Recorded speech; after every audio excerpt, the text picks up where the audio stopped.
Hi, Barb. How are you? So glad that you could join me today for this interview. Yep, glad to be here. So I'm going to hop right in.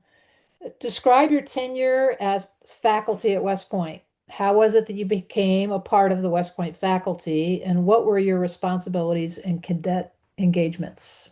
Yeah. So when they decided to bring women to West Point, there was a lot of consternation about all of that.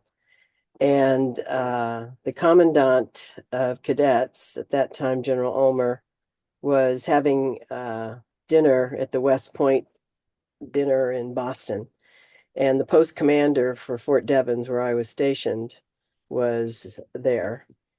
And so they got into the discussion about women at West Point, and Ulmer said, well, one of our biggest problems are role models. We don't have role models. We got a lot of male officers there, but we don't have very many female. And so the post commander said, well, I have a role model for you. I have a lieutenant who's, being successful and she's athletic, played all army tennis and all that stuff. And that was like on a Friday night, and on Tuesday I was on a plane to West Point to be interviewed. Um, so Wow. they flew me down on the I guess it was the Readiness Regent commander's plane, and I went through this series of interviews, which I really had no idea what I mean. They told me that they needed to have somebody come down for the summer when they were going to have women cadets for the first time. So, and I said, yeah, that wouldn't be so bad. So I went through the interview, and I got interviewed by uh, the commandant's staff, the master of the sword, which I thought was a really interesting name for the head of PE. Um, you know, I mean, it was a ton of these people who, and then they put me back on a plane and sent me, home that afternoon. And later that week, I got a call from my assignment officer and said, "Oh, you're going to West Point for the summer." I said, "Oh, okay. Well, I'm fine with that. Why not?" And off I went. And it was so that's how I got there. And I mean, I had one of the unique positions. I was actually in the central area on our day. Wow. So they wanted, I was the female officer they wanted on Central Area, and I'm like, well, what's the big deal about this? But I, but I really got to observe a lot of interesting things about, like poor women cadets being sent back because their hair was too long, and Mhm. was their hairline was way down their neck, and they couldn't do anything. The barbers kept saying, "We can't get rid of the hair; it's there," and it was pretty interesting. It was also very interesting because this was the coinciding with the arrival of women at West Point was the new, kinder, gentler West Point after you know the uh, it was the year before where they'd had a world-class cadet who'd been recruited for cross country. One Hmm. of these guys, high energy, and he came out of the mess hall crying one day, and they were doing the food deprivation thing, and he was a high energy.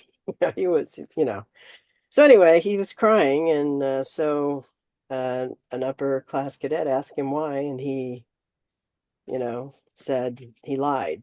He he was panicked. He didn't know why. He was embarrassed. He was crying, so he said, I can't remember if his grandparents died or somebody was in a car crash or something. And so anyway, it Wow. was, and so what it did was it caused a whole expose into, you know, what are we doing? And so that's where they stopped square meals and stopped cadets, food deprivation as a method of, in fact, it was really interesting. They weighed the food on the tables that summer to make sure that the upper class cadets weren't secretly Really? depriving. Wow. Yes. And they also they did a thing. I mean, what they found is, so, the honors, so the kid remained at West Point, but the cadets silenced him. Mm. Um, and the superintendent was Sidney B. Barry, and he was one of the guys who said that's not right and something's wrong with the honor system if we've gotten to this point. And then they started the whole thing where negative reinforcement doesn't get you as much as positive, that you actually turn off your mind if everybody just yells at you for no reason. So if you get yelled at for the right reasons, if you're given positive reinforcement, and then when you're doing something wrong, you actually listen that something's gone. So that was a whole chain, and that took place. Didn't have Mm. anything to do with women coming to West Point, but it was implemented that first summer. Wow, I didn't know that. Oh yeah, this is very, very traumatic for the whole academy. I don't know which was more traumatic, women coming or having to change their whole method of operating with new cadets. But I sat on the edge of the arena and watched all that. I mean, I watched, watched that whole thing, and how they assigned women cadets and all that kind of stuff. It's very interesting. So um for women role models, they had four of us that they chose. And each of us had two companies that we dealt with, did things with. And so I was probably in the best shape in my life because I was doing double the hikes, Double They the were they were PT. sending a they were sending a vehicle out for me after I'd spent an overnight so I could get back in time to take a shower and go back out with the next company. So That's I was grueling. I I hiked the ski slope like nobody. You know, I got to and because they were incredibly concerned about the women, new cadets, I got pushed into and I had to answer all sorts of strange questions. Like, I got called in a panic, you need to go see the senior TAC. I rush over there and everybody's upset. All the boys are gathered around and they're concerned because this was another big deal. When women came, they decided they had to get swimsuits for them. So they ordered Speedos. Well, then they decided they needed to change the male swimsuits as well to Speedos because before they'd had these ugly gray shorts. I don't know if you ever saw the trunks that Never, never. they were gone by, but it used to be hysterical. The joke was that cadets were so cheap, they'd get these trunks when they were all, new cadets, and they wouldn't buy new ones when they had to pass their swim tests when they were firsties. And so these things were almost obscene, splitting out, because all these guys had grown considerably between 18 and 22. Yeah. And but anyway, they had to change to Speedos. And so this big panic was when the women were getting out of the pool, they were having to pull their suits down, Hmm. having to grab the butt. And that was, what can we do about that? That's just not, I said, really? I said, have you noticed the male cadets in their Speedos? They're actually disclosing quite a bit more about what's going on in their life than the women having to pull their suit just from swimming. And the boys took a look at the other end of the pool and they went, oh my God. See all these little penises in different arrays. So it was an interesting time to be there and to watch actually so my first year there, I was only supposed to be there for the summer, Hmm. and sometime very early on they decided I needed to stay. So instead of going to my advanced course early like I was scheduled to do, I got a call from my assignments officer and said, "You're going to stay there at West Point." I said, "What if I don't want to stay here at West Point?" They said, "Well, there's a deep, dark hole in Germany we'll send you to, like a motor pool officer in Grafenwehr or something.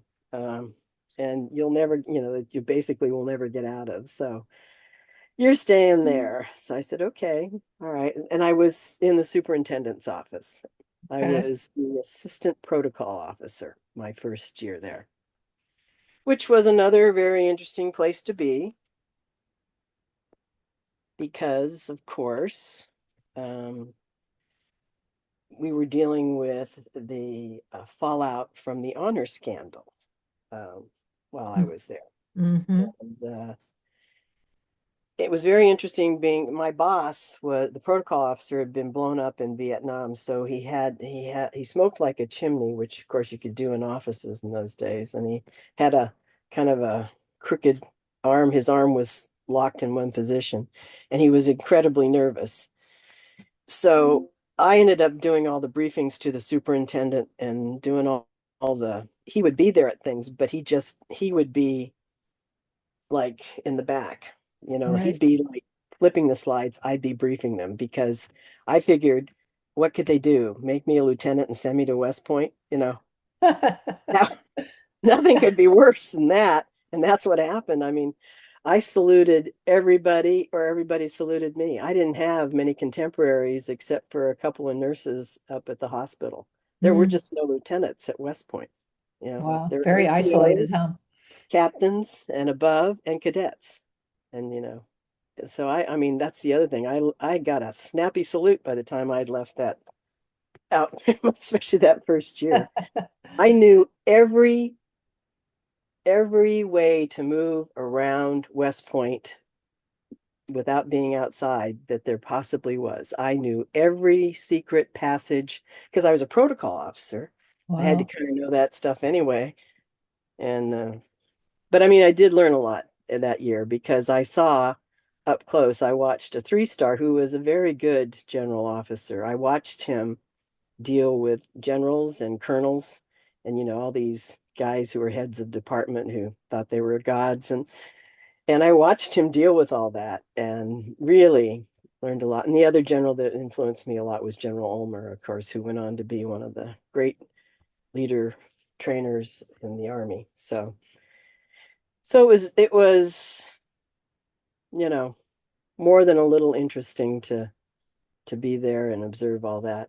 And Yes, the Borman definitely. Commission came. I got to move Sec Army around. I got to the Secretary of Defense there for a while. Was uh, oh gosh, we had a repeat of him. But I mean, so I learned a lot stuff that you normally wouldn't learn as a lieutenant. I got to learn, and so I. But the good news is that Ulmer decided that I didn't need to stay in that role when he was leaving to go to the First Armored Division, I think. Anyway, Fort Hood, Texas. He he came up and said, "What would you think about coming over to the Department of Tactics?" And I Mm. said, "Yeah, you know, that would be a good thing." And so I went to the Department of Tactics and taught, um, you know, tactics, the basic the basic infantry tactics, the basic tactics course, and also the history of the professions. Those fundamental ones you had to take when you were a plebe, stuff like that. And Right. so, which was also good for me. I mean, I learned a lot. I worked for a really good colonel named Cole, who asked me when I did my interview in briefing. He says, "Is there anything you ever really wanted to do in the army that you haven't so far?" And I said, "Well, I always want to go to airborne school." And he said, "Really?" He jumped up just a minute, just jumped up behind his desk, ran out, came back about 20 minutes later, and he said, "You're going in October." I said, "Oh, okay." So that meant I got to be the first female class commander at an airborne school because they knew I was there from West Point. And the Ah, reason they wanted me there from West Point was because the next summer they were going to send female cadets to airborne school. So wow. You blazed that trail too. yeah, well, that was kind of a fun one. I mean, it was, and the senior NCO was also from West Point because he had broken his ankle in jump school after Ranger school, so he had all these tabs but airborne. And so he went back and he was an E7, senior E7. And so Wow. um, Yeah, it was a so I had a lot of interaction with cadets, but it different roles and times. So Very cool.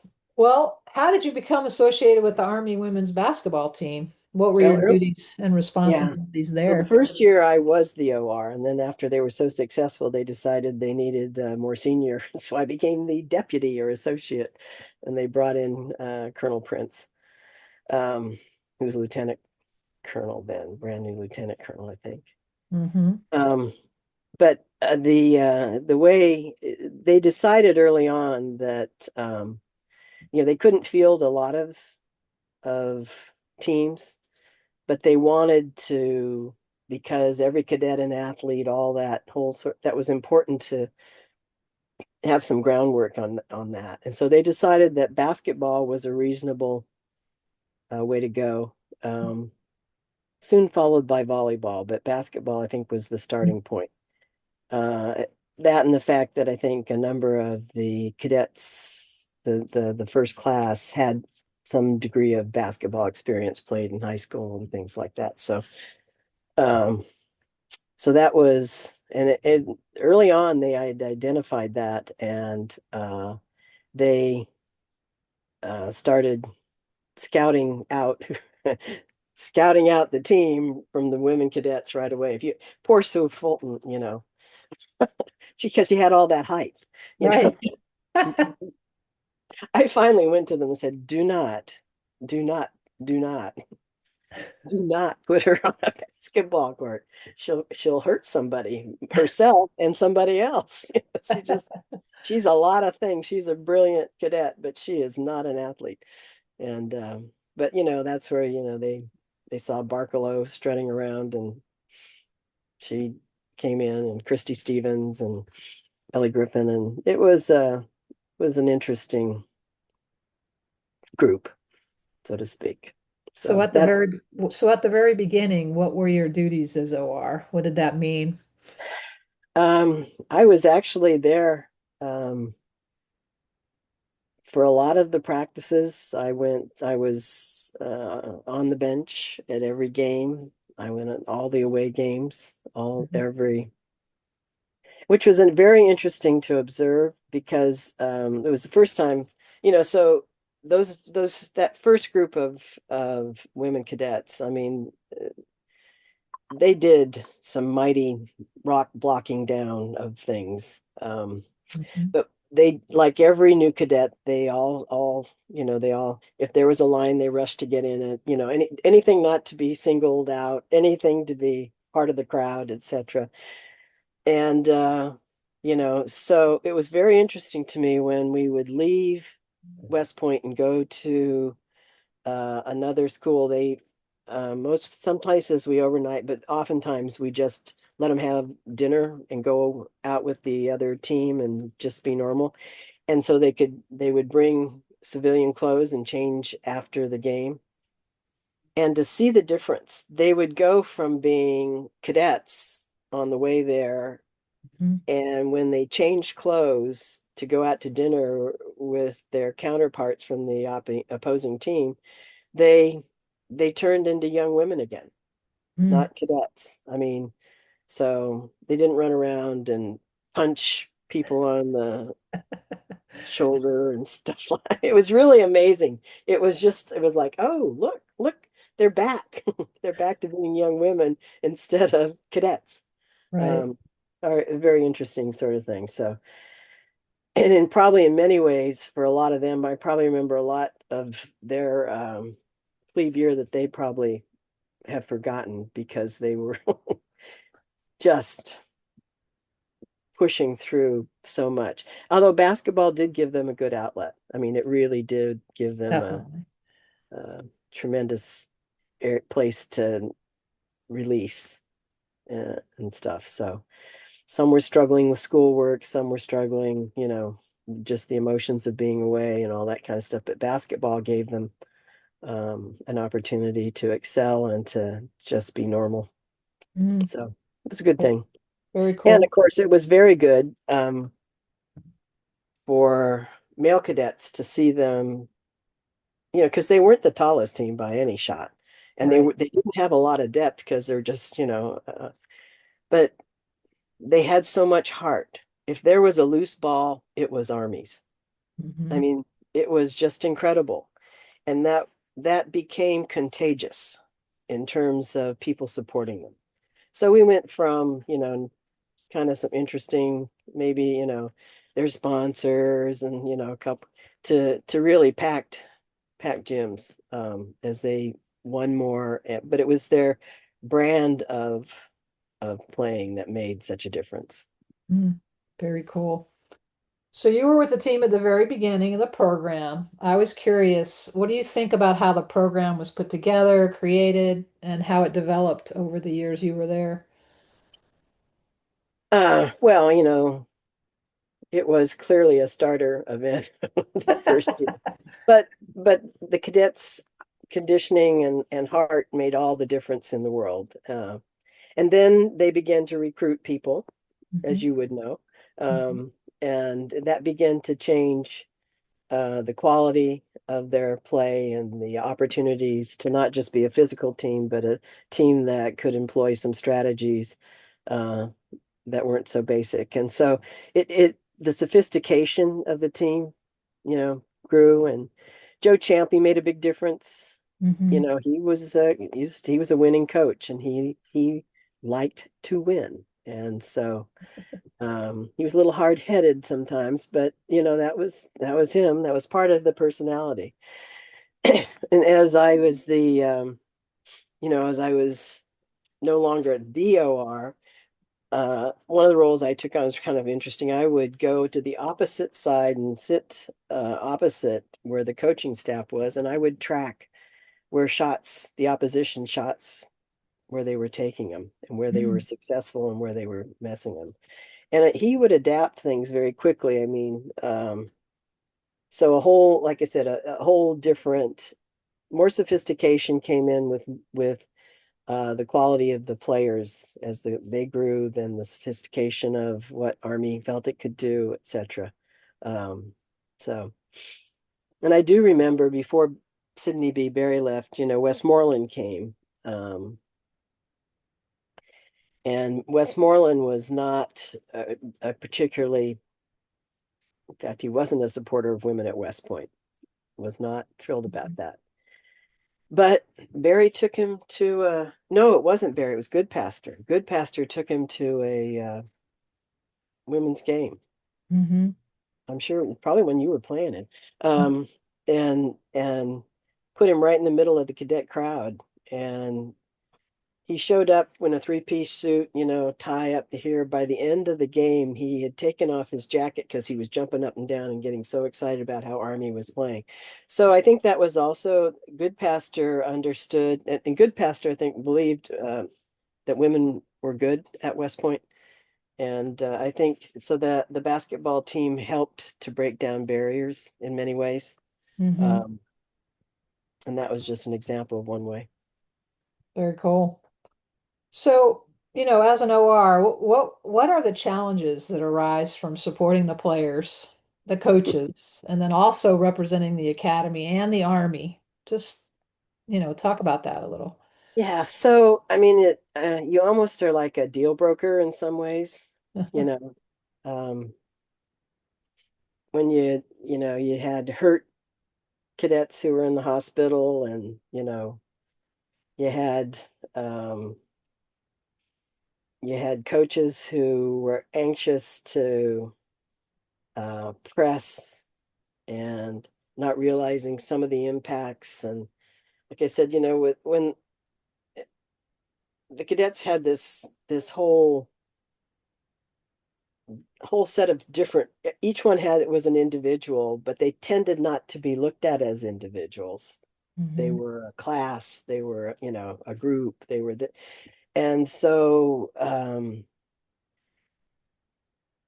being the even in my and let me just say that Howard Prince being the taking the role as the OR was a great, I mean, because he was all obviously in charge of the cadet counseling center. He was a psychologist of the first order, and Hmm. so he was well positioned to be able to make those arguments. And early on, though, I think I helped him to understand, I think, what some of those arguments could or should be with the coaching staff.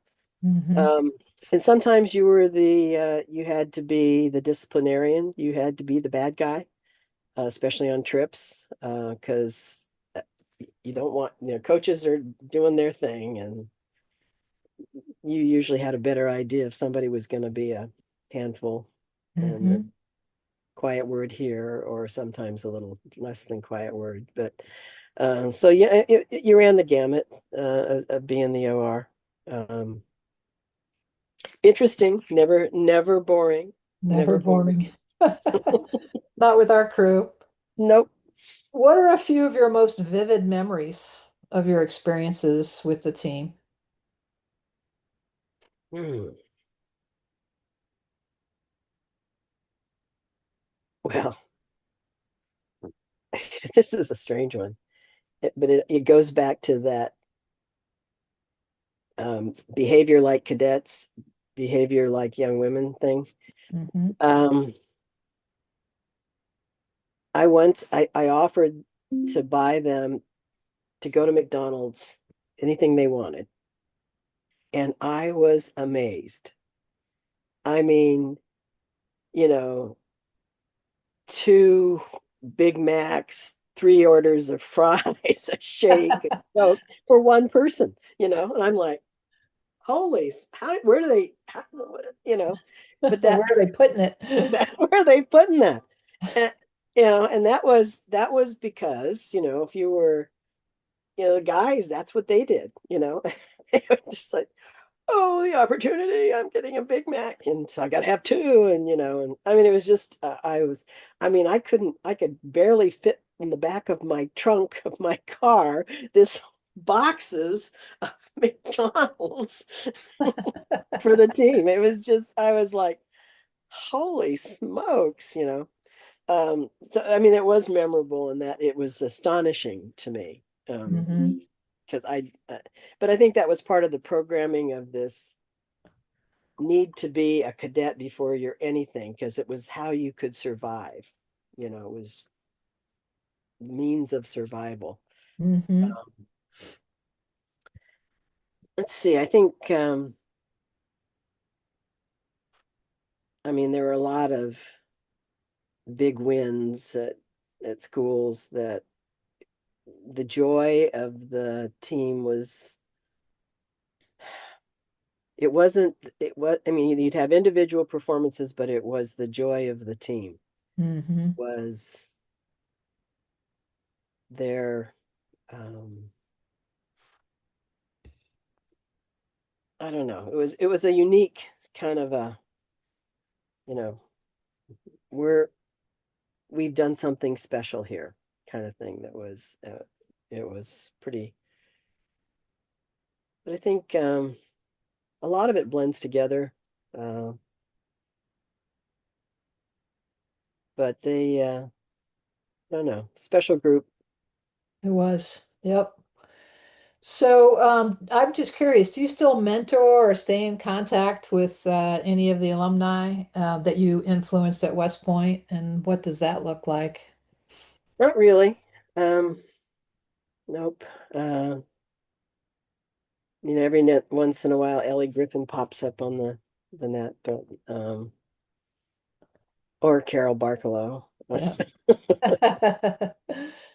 uh, but not for years really. I did, for quite a long time. But as they begin to get out and I begin to get more senior, kind of Hmm. paths went different ways. So, Right. um, Life gets in the way. yep, yep. Although Sue Sowers just retired from being Episcopal priest, she just retired from her parish this month. It's amazing, right? Retired Yep, from the army and retired as a priest. That's amazing. yeah, yeah. Well, retired from her parish. I doubt she'll ever retire from being a priest. That's true. You can't leave that behind. No, no, especially.